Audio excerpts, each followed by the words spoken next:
Hello and welcome to our panel on being a woman and an erotic artist. I'm Vanessa. I'm going to be emceeing this panel today. In a moment, we'll introduce who we all are, why we would be here to talk about erotic artistry on a panel, what even is erotic artistry, and then we'll share some personal stories about how it shows up in our lives. In essence, the erotic artist is someone who lives revealed, being intimate in all facets of life and self, and uses their freedom to create, express, and be fully engaged in the world around them. I would love to hear your names and why you would be here to talk about erotic artistry. Who are you? Who are you? Who am I? This is a question. My name is Courtney Walker. I am an erotic practitioner. I like to think of myself as an erotic artist. I write. I do other things in the realm and the world of Eros. I'm Aubrey Fuller. I have been on this particular path of the erotic and orgasmic meditation and everything related to it for about 15 years. I think from the moment I found it, the thing that had me feel like this is it for me, I want to, really dedicate everything towards this, was that it really includes the entirety of a person, the up and the down, the dark and the light. And that was something I was really looking for without realizing how much I was looking for it. And it's a really key ingredient in erotic artistry. I'm Anjali, and I'm one of the owners of One Taste. So why erotic artistry and not just artistry? I think that they're actually the same thing, but there is a tendency, not everyone, so if you're watching this and you do not have this tendency, do not be offended, but there is a tendency in the world that it's easy to drop off the erotic aspect. Mm-hmm. But I think if you are an artist and you are creating, you already know that you can't.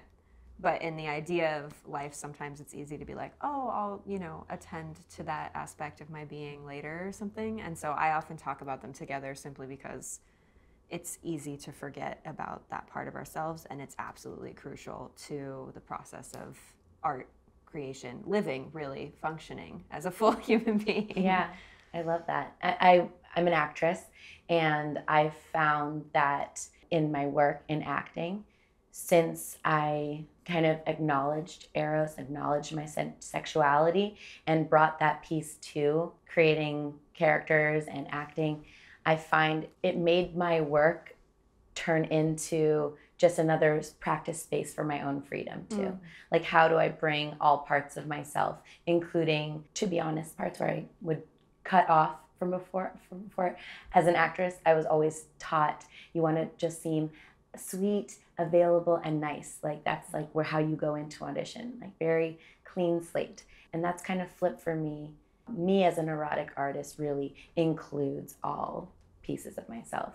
And especially, we were talking about this earlier, and I hope we get into this, like labels that I had of who I was that I was maybe ashamed of, or, oh, I have this darkness, or I have this kink, or I have this, hunger, and how do I hide that? And now, it's almost like in erotic artistry, all of it is welcome. And when I was a really little kid, I was very gregarious. I was very, I would talk to everyone, anyone. I didn't have to talk to you. I would just be talking. And there's kind of a point where I went more into shyness and went more into like my interior kind of world and preferred to be alone. But in that, there was so much that sort of developed of being able to observe and being able to like not only observe like what was happening here, but what's out there. When that sort of came out of shyness of like, okay, I'm not going to talk to anyone, but I'm just going to watch everyone and pick up on, different things. I found it actually really helped with relating, which is odd because you're like, I'm not going to relate. There's a way of relating very deeply with people one-on-one. I was able to develop in that shyness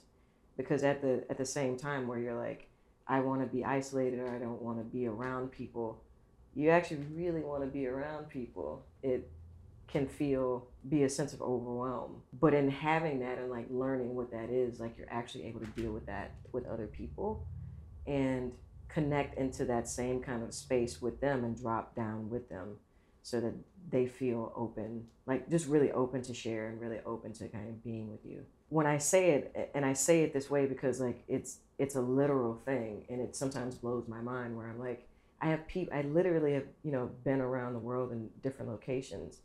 And one of the most consistent things is there's going to be a few people who tell me, I've never told anyone this before.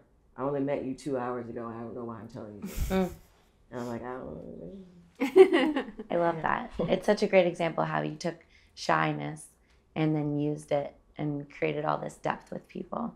I keep thinking about just erotic artistry to me is being intimate with my life. And I actually started learning orgasmic meditation and learning about Eros and studying it with Aubrey. She was my coach. This was 8 years ago, I think. Nice. And I remember I would text her. We didn't live in the same place, so I would text her a lot. And I just remember constantly telling her, I feel all this anxiety. I don't know what to do with it. Basically, how do I get rid of it? I can't feel creative. I don't feel in flow. I just am constantly feeling anxious.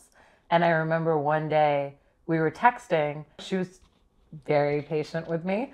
And I had this just realization. I was sitting there, and just for a moment, for whatever reason we were texting, she was probably sending me a lot of encouragement. And I was like, oh, wow, this is just a lot of energy in my body. And I realized I was excited. I wasn't even anxious. I was excited. And that blew my mind, changed my entire life, because it went from something that I had to try to get rid of to something I could use. And then it was really, I have all this energy. And the reason it comes out this way is because I'm trying to do this with it. And now all I have to do is figure out how to express it. Where does it want to be put in? Where does it want to be plugged in? How can I use it? When you think of where could this energy go, what would you want people to know? Like what kind of art can come? I think that anything can be fueled by it, anything in your life. It's kind of more like it almost is a way to begin to experience all of life, or like each moment or each scene as a place where you can orient yourself as a creator instead of however else you might be orienting yourself. I know my default orientations are like victim, like I don't like certain things about this. Oh, I don't know about this, or whatever. And then even the more positive ones are maybe more like, well, I'll try my best and I'll try to lean in and maybe not be as like shy or socially anxious as I feel like I used to be or something, right? That would be like the highest way I could see it. And when I remember like that I have this access to erotic artistry, then it's like, I'm not relegating myself to only those kind of orientations in my life. I'm like, oh, I'm a creator. I have impact. I have influence. I'm significant, like in this way that doesn't even need to be proven. I can just lean into any place that I find myself, or conversation or experience, and show up inside of it and create something inside of it. And I think that can definitely be for actual art in the traditional sense mediums. Like you could bring it to your painting, you could bring it to your acting, you can bring it to anything like that as well. But you can also just become an erotic artist of your entire life in every moment, and actually just feel like your fundamental orientation changes in that way. It reminds me of this aha moment I actually had recently. It was around suffering. I was like, how do I end the suffering inside me? And how do I end the suffering for all women? It was Nicole Dadon, who reflected back to me that it was more about expressing joy and ridding the blocks, like getting rid of the blocks that would have the joy not come out and not beam. And that was actually just the natural state of womanhood, is just to beam joy. What I want my life to be is art all the time. So it's just taking that focus of that my attention was like on my suffering and ending my suffering and ending other people's suffering, and just actually shifting that to be, what can I create now? What's in this next moment? What's the next thing that I can create? Who can I use? Who can I do it with? What do they want? My new favorite thing to ask a woman is, what kind of art do you do?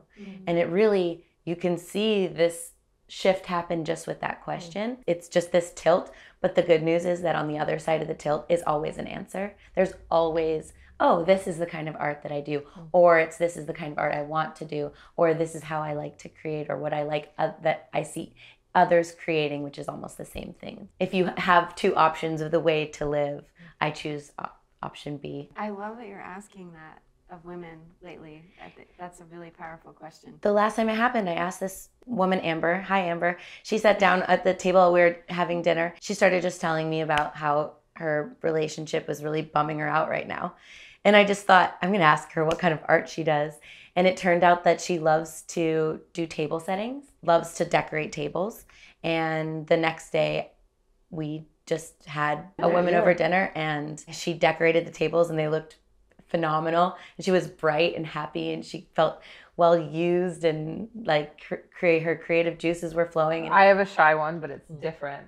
I was also, my dad likes to tell this story all the time about when I was 5 and I would like have all my friends over and I'd create some kind of play and I would demand that everyone wear a particular costume. Yes. And I would give them all lines. Yes. And I would have like an entire play orchestrated. Like every time anyone came over, I didn't even need to know you. It could be like my second cousin who came over.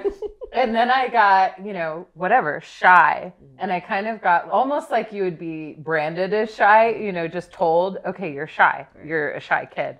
So then I was like, okay, I'm shy. And I was really internal. And it took me years to realize, hold on a second, like that's not true. That's where all this energy is going. It's kind of like, okay, I'm going to keep it in here. I was a writer since I was a kid. My mom, she's incredibly creative, and she spent so much time with my brother and I when we were kids, just like having us write, she liked to do no parenting, basically, like let you express however you want. And so I wrote for forever, and then I couldn't for a while. And, I just felt like I would try and I couldn't sink into it. And this was more recent. And so for me, one of the things I think of is like, just like Aubrey was saying, it doesn't matter what the output is. I just started, my mom was also a folk singer. And I started more recently just singing. We started a band called the Chowchilla Blues Band, totally randomly, because we wanted to sing to people who are in prison. And I was like, my mom's a folk singer. This is something like she's been singing with me since I was a kid. And it's not anything I thought to use or express. And then that started expressing. And I was like, oh, this is another part of my voice. I don't think about it that way, but this is me speaking in a certain way. And it just like started to fill up so much space. And then that's made everything different. And it's just permeated through. It's easier to write. It's easier because I'm just like letting that out. And so I always think like you can get so stuck in a form, but it just really doesn't matter. I have those voices too. It's just like, oh, I'm this. I'm not creative right now, or I'm feeling really blocked, or I'm feeling really stuck. There's these voices, and the truth is you're always an artist. It's so important that we just claim that we are artists and that we can make art all the time.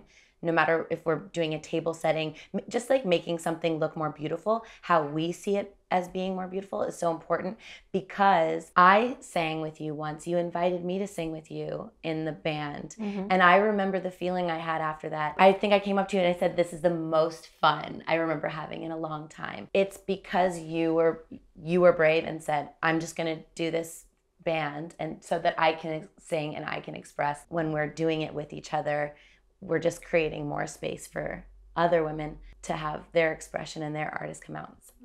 And we need to do that exponentially, so the whole world is just swimming in our joy and our art. There's this feeling like the thing that the world wants so deeply is like for women or like feminine to like be added more into every scene and injected into like everything more, and I think women have a tendency to respond to their environment more or become the thing that fits into it. And when you were talking, I was like, oh yeah, like when you create as a woman, you like bring yourself, your actual essence into the the scene or the table setting or the painting or whatever it is, and just how deeply the world is craving that nutrient and how deeply women are craving that nutrient.